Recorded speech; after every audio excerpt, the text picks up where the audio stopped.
আজকের ওর যত রিলেটিভ এখানে আছে সব ঘুরে গিয়েলাম সকালে। না আমার সাথে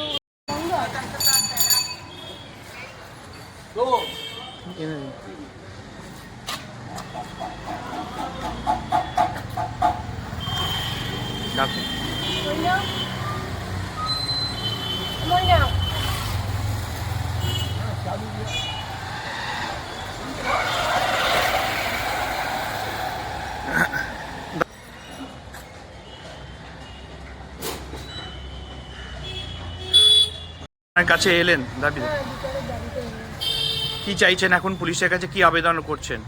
জিনিসগুলো যাতে ফিরিয়ে দেয় আর দ্বিতীয়বার এরকম যাতে আর না করে অন্য কারোর সাথে। কি কি কি কি শাস্তি তো অবশ্যই চাইছি ওর সাথে। আর কি কি জিনিস নিয়েছিল আপনার থেকে? একটা বাউটি, একটা হার, কিছু টাকা। আর সকাল থেকে কি কোনো যোগাযোগ নেই না কাল থেকে?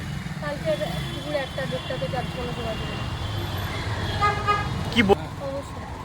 আপনার নাম? সেটা ভট্টাচার্য।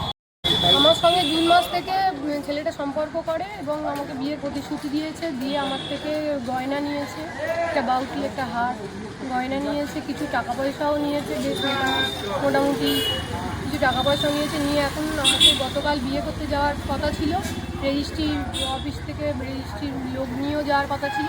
টোটালি 1টা পর্যন্ত ফোন করার পর থেকে ফোনটা টোটালি বন্ধ করে রেখেছে, আর কোনো রকম যোগাযোগ নেই।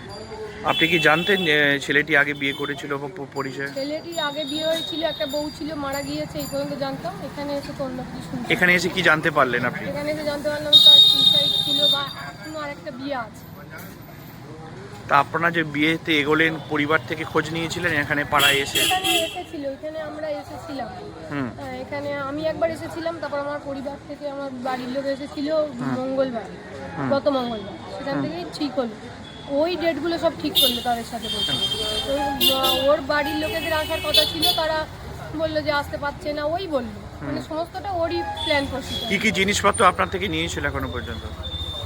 জিনিসপত্র মানে আমি তো ওকে ওই গয়নার মধ্যে ওই বাউটি আর হারটাই দিয়েছিলাম, একটা বাউটি, একটা কি কারণে দিয়েছিলেন আপনি? ওর দেনা টেনা আছে, এরকম বিভিন্ন রকম কারণ বলেছিল। আমার বাড়িতে গিয়েছে 3-4বার মতো। ওকে। সেই ক্ষেত্রে দেওয়া হয়েছিল।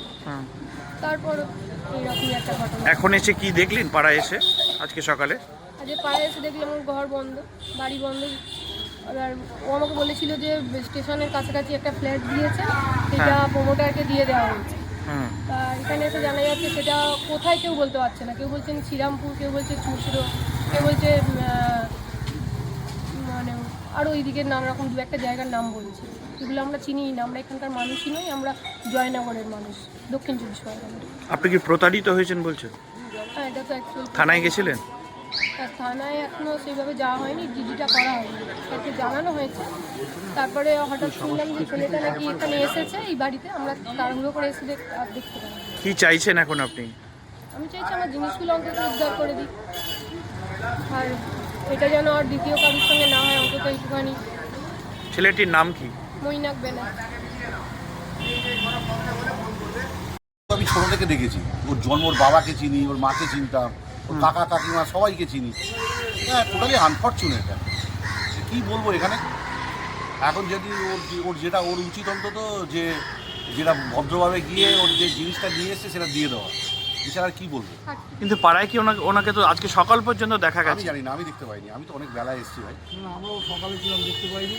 তো থানাতে খবর পেলাম। কি বলছে চাইবেন প্রশাসন যাতে যদি ব্যবস্থা নেয়? নিশ্চয়ই, যে আইন যেটা আছে সেটা করতেই হবে। কেউ যদি কাউকে ঠকায় তাকে তো করতেই হবে। এরকম কি আচরণ আগে লক্ষ্য করেছিলেন ছেলেটি? আমি দেখিনি। হ্যাঁ, আমার থেকে অনেক জুনিয়র কি এই নিয়ে আলোচনা করবো, এইসব নিয়ে আলোচনা করার কোনো অবকাশই নেই। আর আমি এইভাবে থাকার বোঝারও সম্ভব না। যেটা এখানে পাড়ায় আসতো, চা খেত, ভাইপোর চায়ের দোকানে আসতো, চা খেত, বিস্কুট খেত। ওর বাবা মা ছিলেন না, তারপরে আমারই বন্ধুর অফিসে কাজ করতো, তারপরে আবার অনেক ছেড়ে দিয়েছিল। যে এবার অন্য জায়গায় কোথায় কি কাজ করছে না করছে এইভাবে তো বলা সম্ভব না, না ভাই, না কখনোই সম্ভব না। আপনার নাম? আমার নাম শৈবাল মুখার্জি। ধন্যবাদ।